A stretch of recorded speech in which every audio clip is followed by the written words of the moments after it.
श्री कृष्ण कहते हैं कि खुद संघर्ष करना सीख लो, क्योंकि सहारे कितने भी भरोसेमंद क्यों न हो एक दिन साथ छोड़ ही देते हैं। जो मुस्कुरा रहा है उसे दर्द ने पाला होगा, जो चल रहा है उसके पाँव में छाला होगा। बिना संघर्ष के इंसान चमक नहीं सकता, जो जलेगा उसी दिए में उजाला होगा।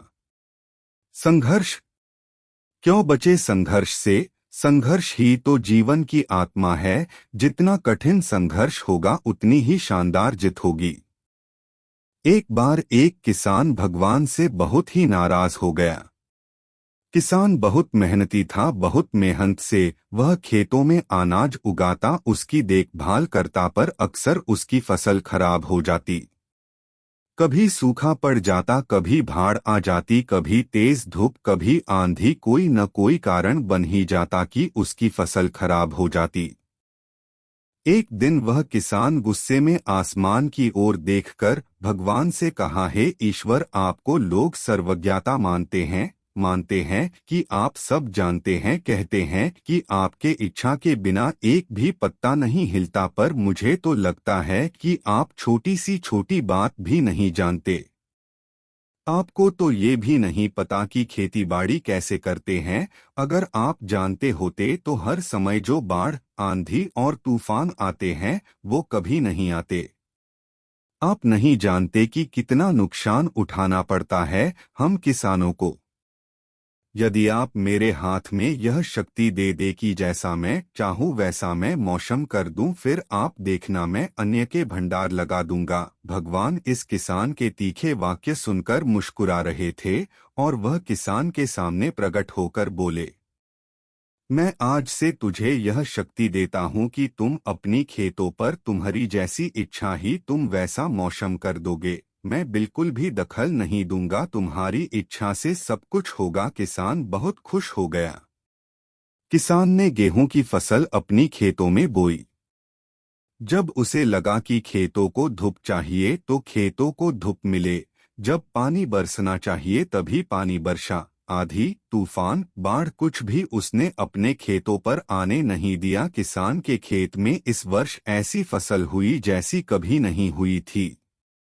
हरी भरी लहलहाती फसल। मन ही मन वह बहुत खुश हो गया और सोचने लगा, अब सबूत के साथ दिखाऊंगा भगवान को कि इसे कहते हैं शक्ति का सही उपयोग। मेरी सफलता देखकर उन्हें अपनी नियम जरूर बदलने पड़ेंगे।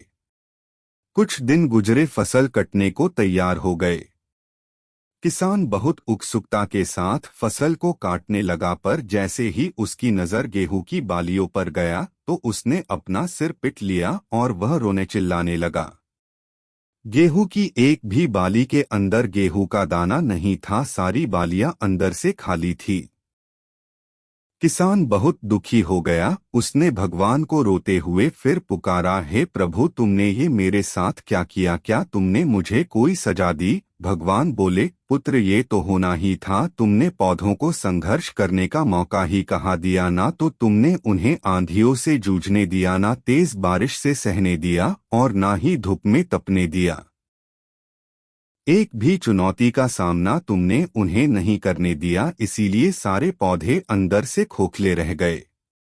जब आंधी, तूफान, तेज बारिश और धूप पड़ती है तभी ये पौधा अपने अस्तित्व को बचाने के लिए संघर्ष करते हैं, और इसी संघर्ष से एक बल पैदा होता है जिसमें शक्ति होती है, ऊर्जा होती है। और यही ऊर्जा पूर्ति तेरे गेहूं के दानों की तरह जो नहीं फूटी, तूने उन्हें कठिन परिस्थितियों से गुजरने ही नहीं दिया जहां उनके अस्तित्व का जन्म होता।